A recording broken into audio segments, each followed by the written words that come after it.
钱开义，你怎么来了？再不来得出事儿了，还我怎么来了？干嘛呢？我在给他贴大力胶呢。贴什么大力胶啊？不是创口贴，创口贴。受伤了？啊，他受伤了。我看看，我看看。哦，这太严重了吧？这搞不好能出人命啊！什么意思啊，金黑义？来吧，兄弟，我给你贴，来，来，不用了，别客气，别客气。秦黑义，你干嘛呀，秦黑义？来，我帮你贴。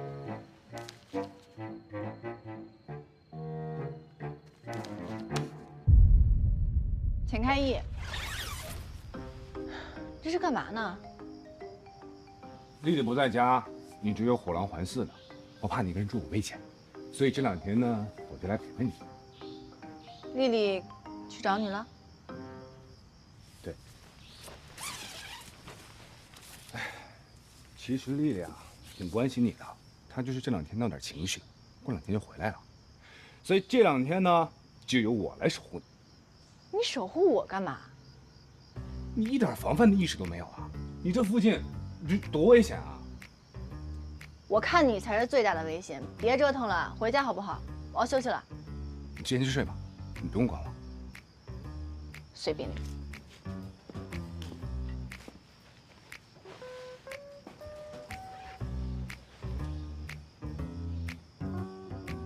你干嘛呀？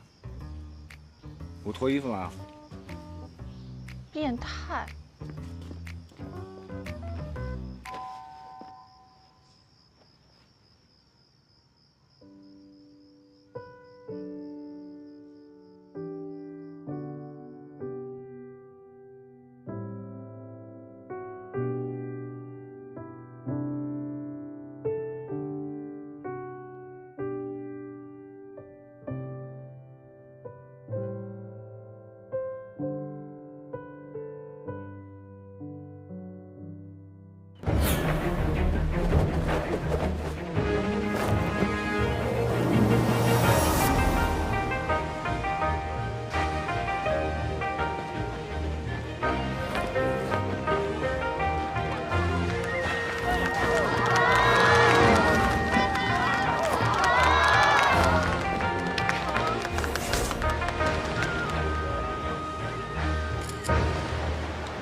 兄弟啊，你这是什么东西啊？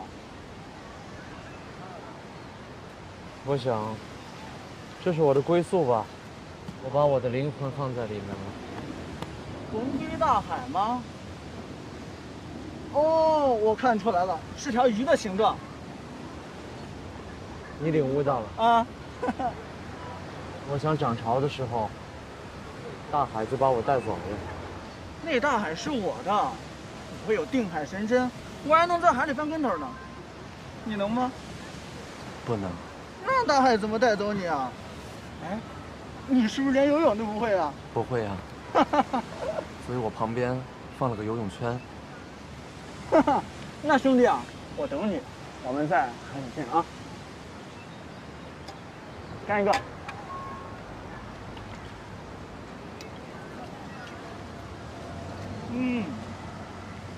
哎，兄弟啊，我们纪念一下嘛，来拍张照。到了大海啊，我们好相认啊。来，好嘞。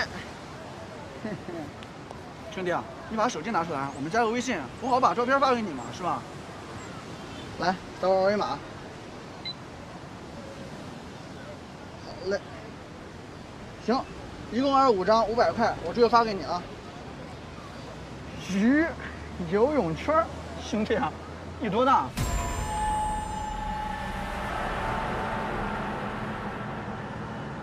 行行，没事，那我先走了。之前我帮你喝了吧？吃，还想不想啊？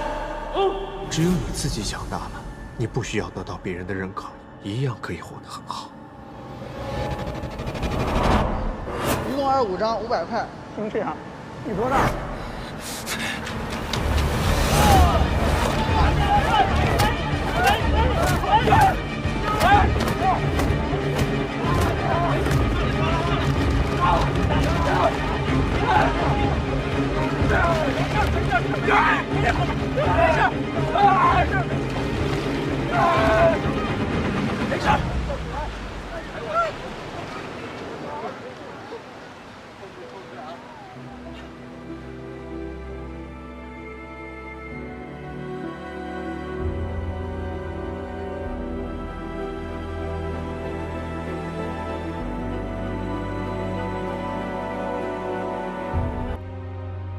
今天感觉怎么样？想跟我聊些什么？上次咨询回去以后，我觉得我有了一些变化。现在每次我焦虑的时候，我都会首先跟我自己说，先冷静下来，然后像你问我问题一样，试着问自己为什么，想明白了，好像就不焦虑了。很好，你已经找到调节情绪的方法了。其实这些你还可以尝试，比如说阅读、运动、瑜伽，都是很好的方式。行，那回去我也试试。但是，我还是一直被失眠困扰着。失眠是从什么时候开始的？在我生完椰子以后，就出现了很多的问题。前3年有很长的一段时间，焦虑、委屈。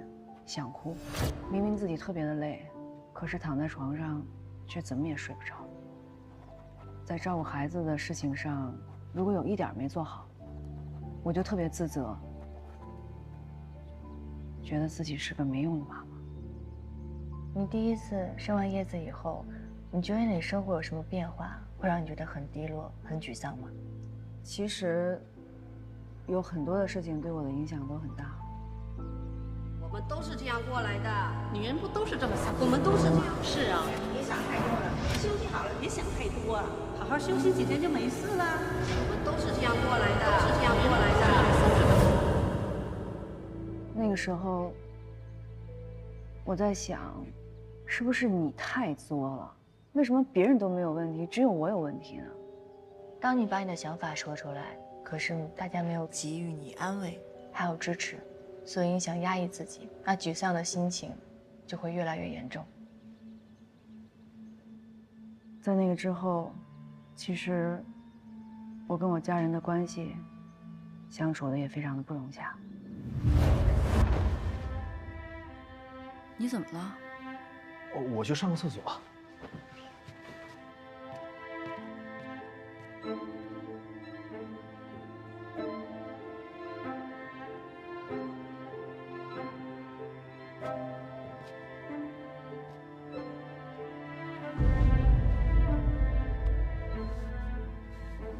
那天晚上，我好像不认识我自己了。站在镜子前，看着自己的肚子，这是我吗？怎么这么丑？生产是一件大事儿，生完孩子以后，你的生理需求改变了，父母的角色影响到了你们夫妻的关系，你会觉得你的身材开始松垮，丈夫对你的反应刺激到了你。你会觉得自己慢慢没有价值了，对吗？对。那个时候，我经常的问我自己：你人生怎么会变成这个样子？生了椰子以后，我开始跟我婆婆吵架了。你跟婆婆因为你们的生长环境不同，所以对于教育孩子的事情产生了很大的分歧。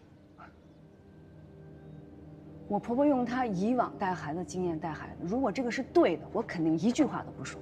但明明我的方法更科学、更卫生，我恨不得把我所有的爱都给椰子，我在做一件非常负责任的事情，可他们却觉得我是在没事儿找事儿，我是一个无端制造家庭矛盾的事儿妈。特别是我老公，我婆婆这样想就算了，她也这样想，孩子是我的吗？孩子是我一个人的吗？他不是啊。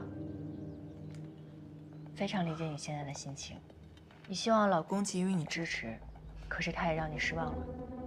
他不可能给我支持，不光这些，那时候我的工作也给我带来了很多很多的问题。主编，不好意思，来晚了。看你憔悴的，边带孩子边工作，一定很辛苦吧？不辛苦，孩子挺乖的，而且我婆婆也能帮着带。我也是过来人，奶奶带孙子带得很好，但是还是没有你自己带着放心的。你也知道，出版社新一轮的审查周期马上就要来了。别说你现在这个状态，就是那些新来的年轻人都有些吃不消。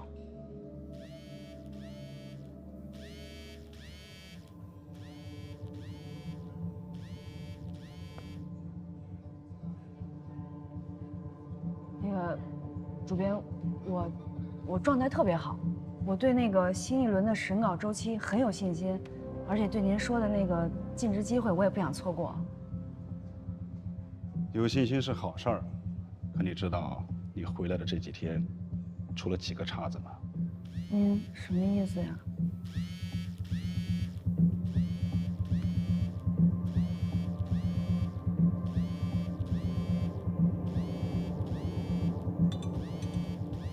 行，不好意思。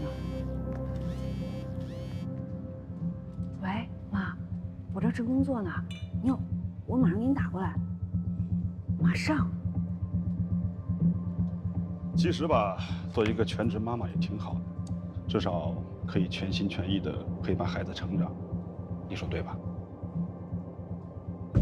有时候我在想，生了孩子的女人就不配工作了吧？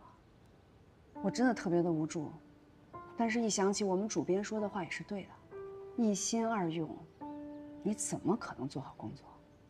为了照顾椰子，我真的腾不出更多的精力和时间，到头来，只能说是我自己没本事。你觉得在这个时刻是最难的时候，全家人都应该支持你、爱护你，结果他们都让你失望了，没有人陪着你，这样你心情非常的委屈，非常的糟糕，对吗？贺老师，我能改变我自己吗？有什么想法吗？我不能总是为别人活着，我热爱的事业已经没了。在外人眼里，我有2个孩子，我应该特别幸福。但是我一想到，总有一天他们会长大，会离开我，我的生活就没有了方向。不哭，妈妈不哭了，你不哭。但我知道，我不能把我对生活唯一的指望都放在孩子身上。我要靠我自己活成一个快乐的人，活得有价值。我特别恍惚，我不知道我是谁，我也不知道我需要什么。关于我是谁，我觉得这是每个人都值得探索的问题。可是今天，我想跟你聊聊你的生命线，从你的生命线出发，看看当下的你，审视过去的你，想象未来的你。詹璐，你愿意跟我一起去看看吗？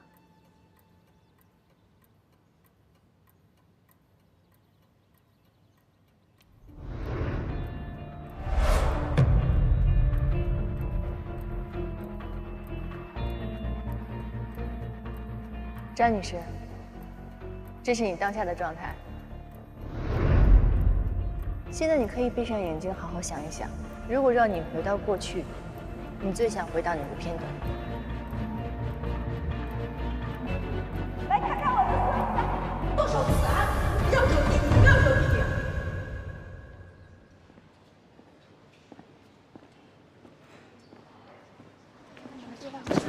不好意思，不好意思。哎，是他吧？抱打孙悟空那个人，前2天还打领导呢。听说他以前有个外号叫墨鱼。听说是小时候校园霸凌过，人就变得不正常了。是不是在这个世界上有一部分人是注定不会被别人喜欢的？是不是我墨雨就不该被别人喜欢？之前我帮了你那么多，他治不了你的病，不然为什么你咨询了那么多次，情绪还是不稳定。过完之后抓紧时间交给我啊！关你屁事！你说什么？有些事情也不像你看到的这样。这个世界上不是所有人都需要好权。你看我，一个人独来独往的习惯了，我也一样活得很好。只有你自己强大，你不需要得到别人的认可，一样可以活得很好。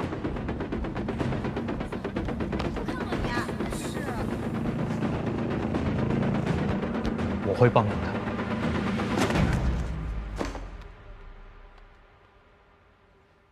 您呼叫的用户暂时无法接通，语音留言请按1。您呼叫的用户暂时无法。您呼叫的用户暂时无法接通。您呼叫的用户暂时无法接通。您呼叫的用户暂时无法接通，语音留言请按1。想接种发送短信通知，请直接挂机。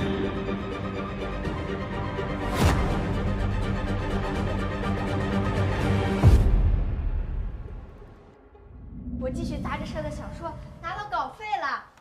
哎呀，女孩子就该务实点，女孩子学学财务或者会计，将来找份好工作。露露啊，别看你爸唠叨，爸是想提醒你，这兴趣归兴趣，将来参加工作了，想法可得实际点啊。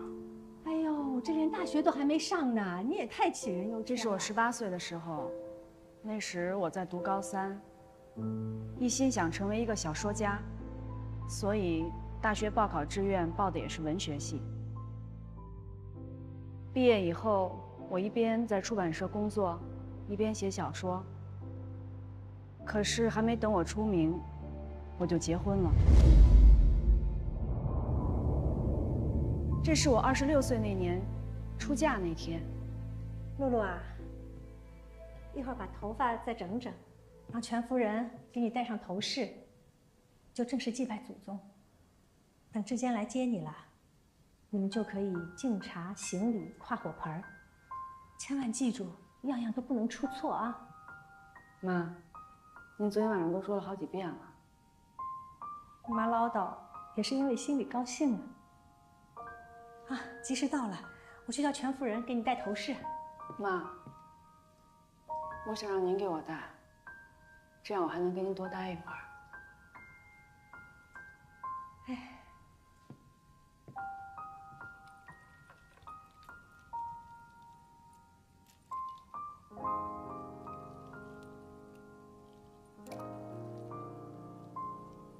你嫁到别人家，你小时候啊，头发老打结，我就这么轻轻的一梳，你就疼得嗷嗷叫。现在好了，现在从头到尾都出落得这么水灵，转眼间你就长大了，妈心里高兴。妈，瞧您说的，我又不是走了不回来了。妈知道，可是露露啊，你嫁到别人家，就是别人家的人了。凡事要识大体，要在听公公婆婆的话，不给娘家人丢脸。等有了孩子，就要相夫教子，做个好母亲，知道了吗？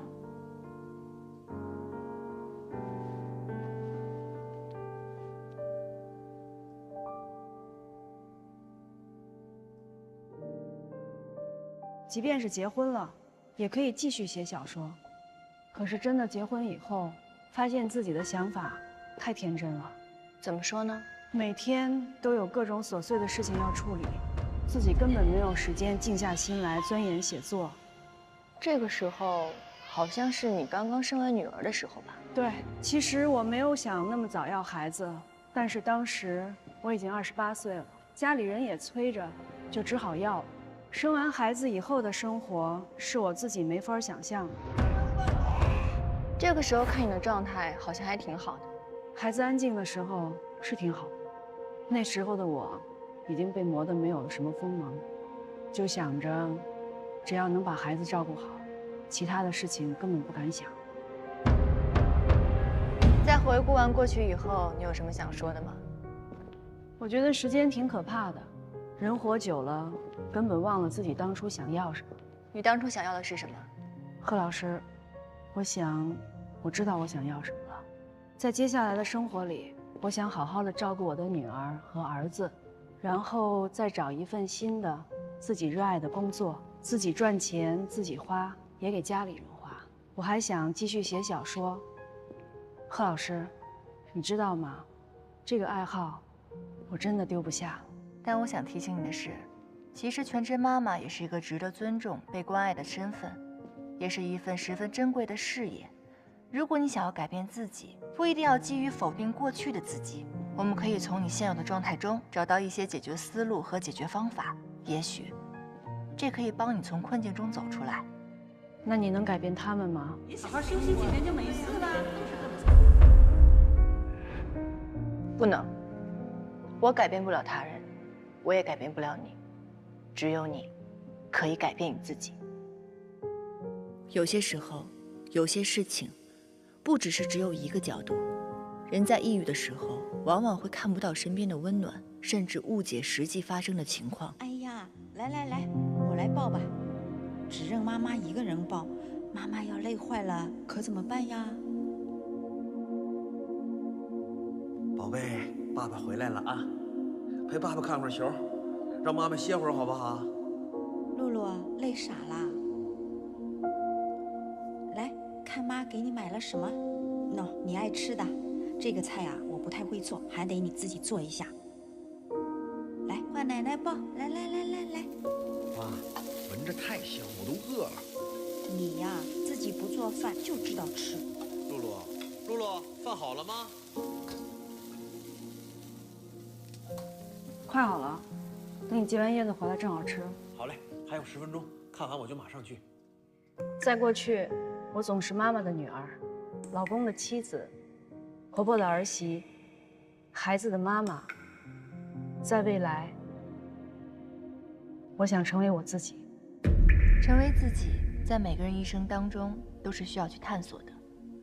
我相信你现在已经找到了你自己，你知道你在生活中扮演的角色跟角色的困惑，可你依旧不想迷失。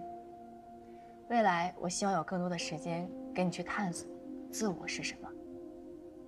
可是，在未来成为更好的自己之前，我们还是要回归眼下的你。现在的我，没错，现在的你，依旧是婆婆的儿媳妇儿，丈夫的老婆，孩子的妈妈，这些都是你现在的角色。但是，请你不要担心，你已经有足够的能量去面对这些了，因为你刚刚已经找到了未来的方向。相信你自己，你会做得很好。那我应该怎么做呢？你来我这里咨询，回去我跟你的老公讲了。之前跟他讲过我来这里做心理咨询。那你的老公是什么反应？一副无所谓的样子。产后抑郁这种事情，其实需要全家人的支持跟陪伴，尤其是丈夫的支持跟爱是非常重要的。其实我建议你这次回去后，你单独的跟他好好聊一聊，聊聊你们遇到的婚姻问题，还有你在咨询当中的收获。如果可以的话，你也可以考虑邀请他跟你进行夫妻治疗或家庭治疗。我可以为你推荐咨询师。他会愿意跟我去吗？你要相信你自己，也要相信你老公。其实，在一个家庭当中，夫妻双方的身心健康都一样容易受到忽视。也许这个时候，他也正在想办法怎么去改善你们的婚姻质量呢。好，我回去试试吧，试试跟他聊聊。哦，对了，贺老师，我是听你们电台节目找到你们这儿的。其实我给你们打过电话，但当时我没承认。电话里孩子的哭声没有吓到你们吧？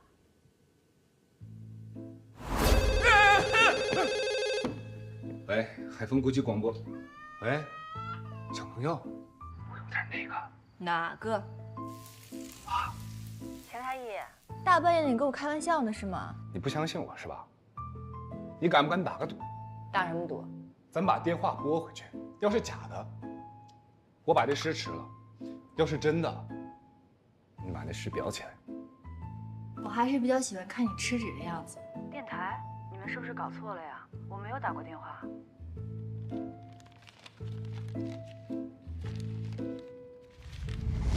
对不起啊，差点吓死我们一个同事。啊，对不起，开玩笑的。还是那个教室，跟保安拿出工作。我要有那么久没见。陈倩，陈倩，汤总，把这份尽调报告的技术评估尽快拿给吴总监确认一下。汤总，老板夫人请您去一趟他的办公室。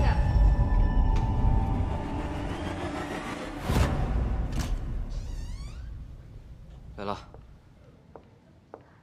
对了，我给你介绍一下吧，这位呢，他是我的。你好。我是童瑶，王忠仪的老婆，也是这家公司的第2股东。我不知道怎么给老贺回复。他说什么了？他说有一个叫童瑶的人来找我，问是不是我朋友。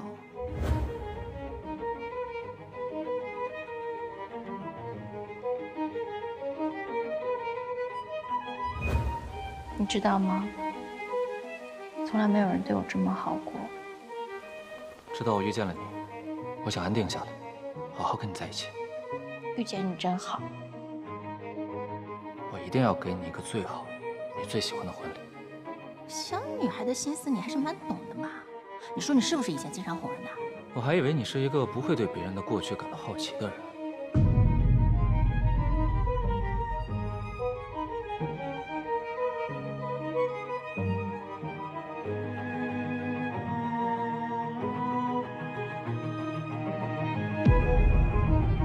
你好，唐丽丽。叫你来，是因为我听老房说，他新招了个秘书。看了你的简历，有几个问题想要问你，请说。第一，按流程，进入公司需要经历 HRD 到 VP 的2轮面试，但你好像都没有参加。那什么，他不是投简历来面试的，他呀是我一个好朋友介绍的，然后我那个朋友特别靠谱。第2个问题，上个月20号，原本 W 公司有一个供应商会议，但老房突然缺席，作为他的秘书，没有及时的提醒你的老板，让公司遭受了巨大的损失，而且那天你也从公司消失了。我就想知道，你那天在哪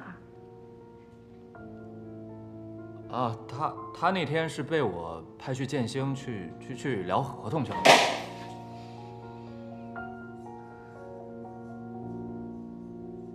我从你的行车记录仪看到，他在你清水湾的公寓。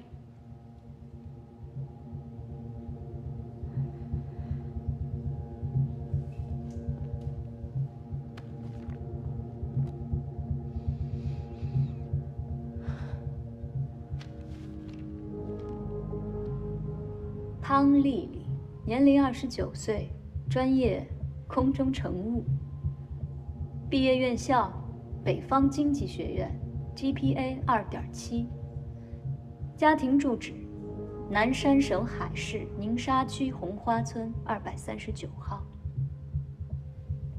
以前几任的工作都只是公司的小文员，自从进了盛宇，摇身一变变成了总经理秘书。然后再是石峰、云锦，这是断崖式的晋升。这其中发生了什么？我们不用说。发生了什么？还挺倔，可以啊，老方，你这次换的是这种口味啊？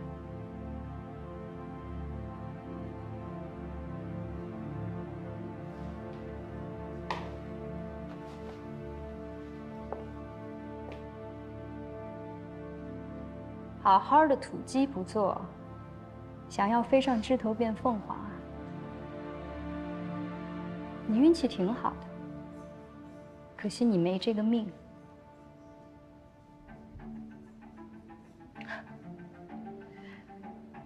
有些人就算选择土鸡，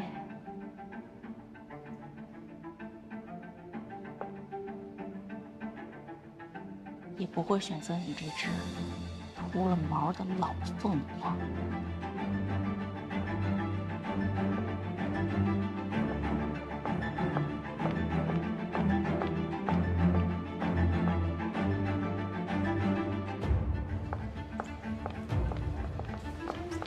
汤丽，你敢走？别碰我！臭鸡，你放我！打我！神经病！再说一遍，老女人，去死吧你！臭婊子！快去上班！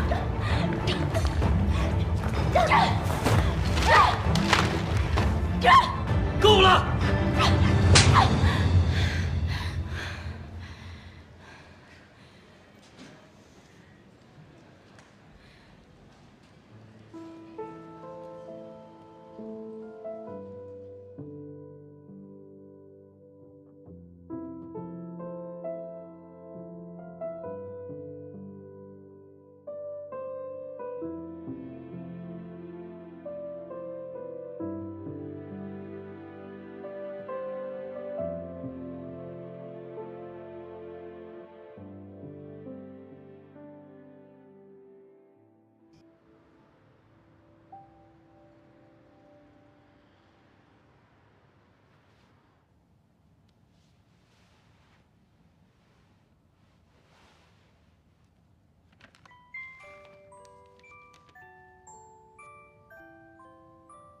妈妈，你是世界上最厉害的妈妈。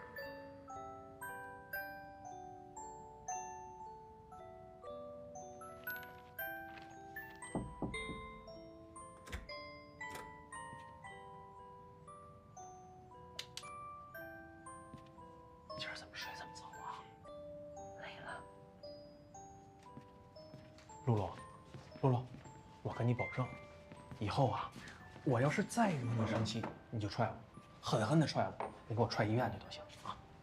才不踹你！把你踹坏了，送医院不得花钱啊？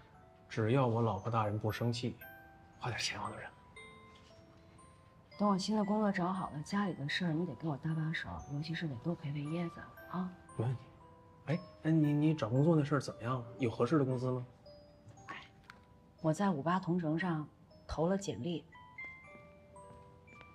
适合我的工作还挺多的，已经有公司通知我面试了。咱们家养家糊口这事儿，不能就靠你一个人，我也得给你搭把手，是吧？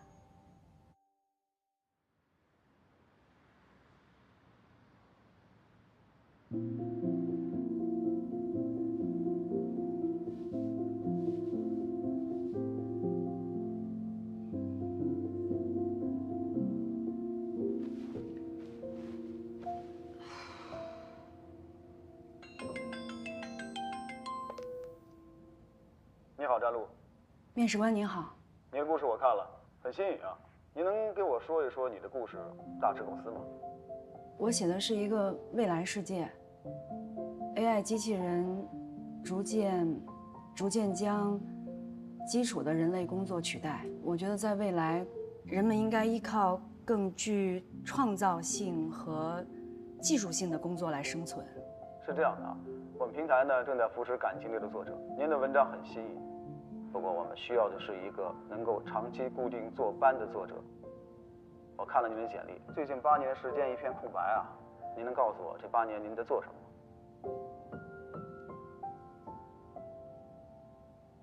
吗？这8年里，我是一个全职的家庭主妇。您怎么能够保障您重回职场之后，您的家庭跟工作不冲突呢？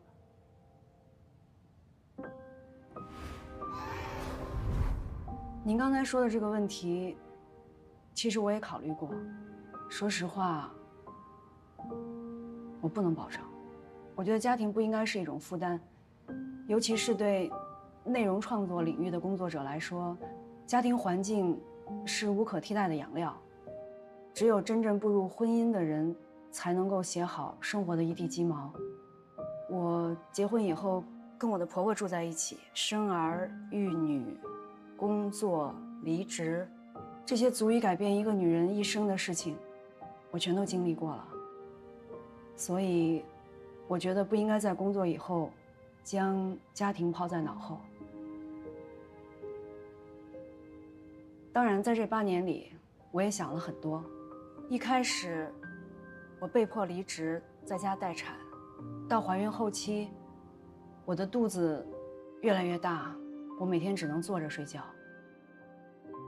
我女儿出生后的几年，我觉得这个家里有太多的事情离不开我，我就在想，我为什么要结婚？我为什么要生下她？但是当我看着她眼睛的时候，我知道这个不是她的错，是我选择生下了她。面试官，我知道我刚才说的这些困难不只困扰我一个人，但我觉得大家应该对于女性在职场的工作能力给予严格的要求，但是对于像我们这种已婚的孩子的母亲，在家庭当中的身份不应该给予过多的责难。如果我能得到这份工作，我一定会非常的努力。我用这8年的时间，非常认真地记录了我生活当中所有的细节。结婚、生子、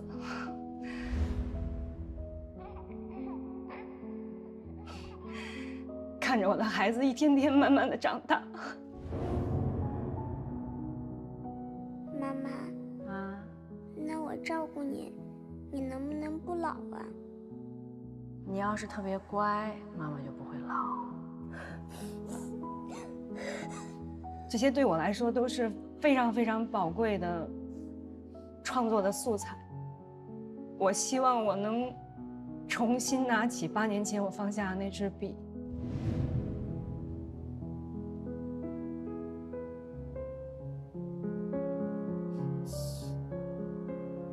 重新开始我的生活。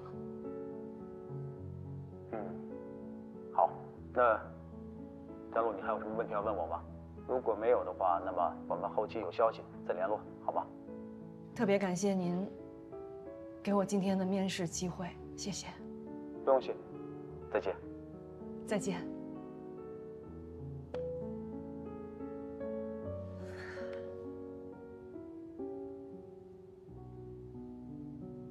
面试好啦？哎，妈，去给妈妈抱抱啊！来，给我吧。来，豆豆。结果怎么样啦？露露啊，妈跟你说啊，这工作的事情啊，咱们不着急，慢慢来，一次不行就2次、3次。现在豆豆啊断奶了，我也能帮着带带，咱们啊有的是时间，还怕找不到好工作呀。